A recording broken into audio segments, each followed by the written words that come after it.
Thank you for joining us. Today, I'm going to be discussing how an AC system works on a semi-truck. I've got some diagrams here, so let's get right into it. The compressor is the heart of the system. It's going to pump the Freon throughout the whole system. Right now, we're going to follow the flow of the Freon. The Freon's coming out of the compressor at a high pressure. This is going to be the high side. That's why it's red. It's going to go into the condenser first. The condenser is going to cool it off, run it through the dryer. Now, still has pressure coming out of the high side. When it comes through the high side, of course, you're going through a dryer. The dryer is going to just take out any of the particles that are in the system. It's basically just a filter for the Freon. The Freon actually goes into the TXV valve. It can be called an expansion valve. It can be called different terminology, but it's basic in the semi-truck industry. It's called the TXV valve. So we'll call it the TXV valve. Now we're gonna get back to the flow of this Freon. It's coming out of the condenser, as I mentioned. It's flowing this way,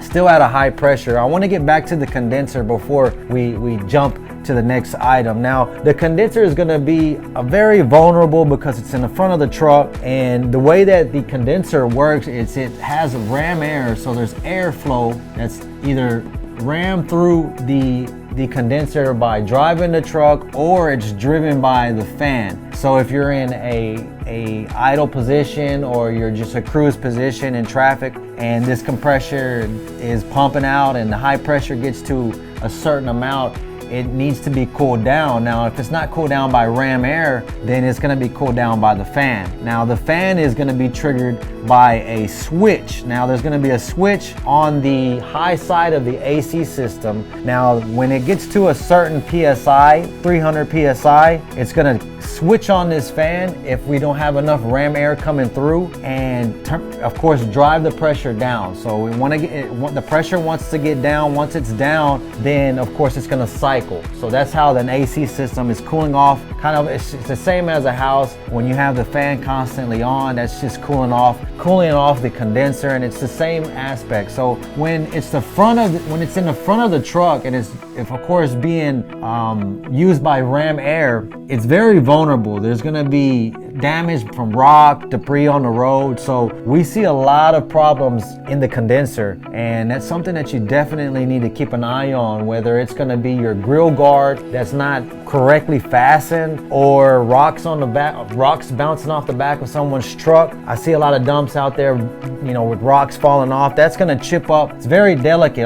The whole system is basically made out of aluminum. So any damage it's going to take, or any hit it's going to take, is definitely going to cause damage. So keep an eye on your condenser. Make sure there's nothing hitting it. Make sure it's not dirty. Ensure that this fan is kicking on correctly. So we'll continue to move on with the flow. Now, this dryer, I went through the dryer. This is basically like an air dryer for an air system. It's the same thing. All it's going to do is collect moisture, if there is any moisture in the system. And since we're on the dryer, I would like to discuss, if you ever have to open the system for service, definitely replace that dryer. So it's almost like replacing a filter on an oil change. If you open up the system, go ahead and replace that. So we're gonna move over here into the cab section.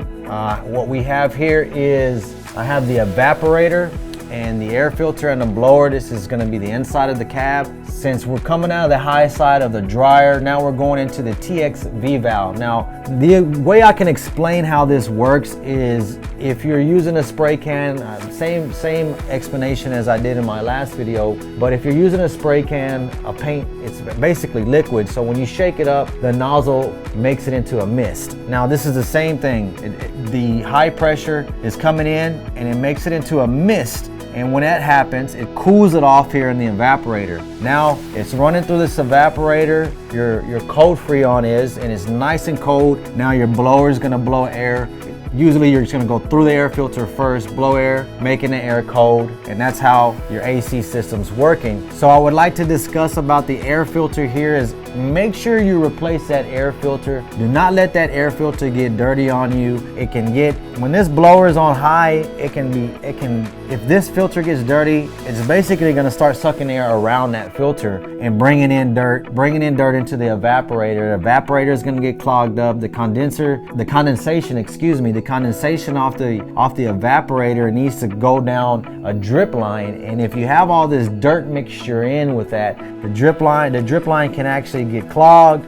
You can have just basically a big buildup of trash that happens in the evaporator, and it fails to cool like it's designed to. So coming out of the evaporator, it goes back into the TXV valve. Now, since it's on a low pressure, this is called the low pressure side. It's gonna have a completely different pressure from the high side. This is why we use gauges to look at how the system is working and ensuring that everything's flowing correctly. So the reason and the way that it's the low side is because the compressor is drawing it in, okay? The compressor is drawing it in and is discharging it out this way. So that's how the Freon is working through the system here.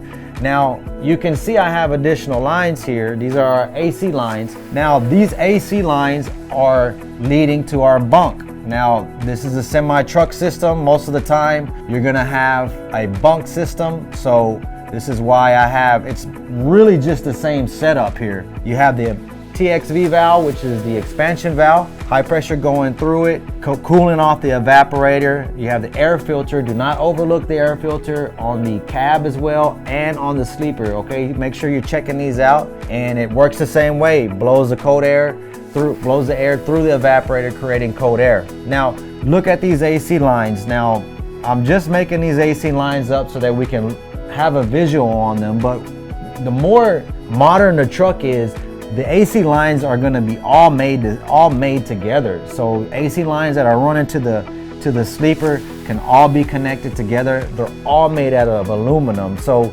if it's not an old system and it doesn't have a lot of corrosion, it's pretty easy to work with. But if you have a unit that has a lot of corrosion around these areas, around the TXV valve, that are also made out of aluminum, very tight places to get to.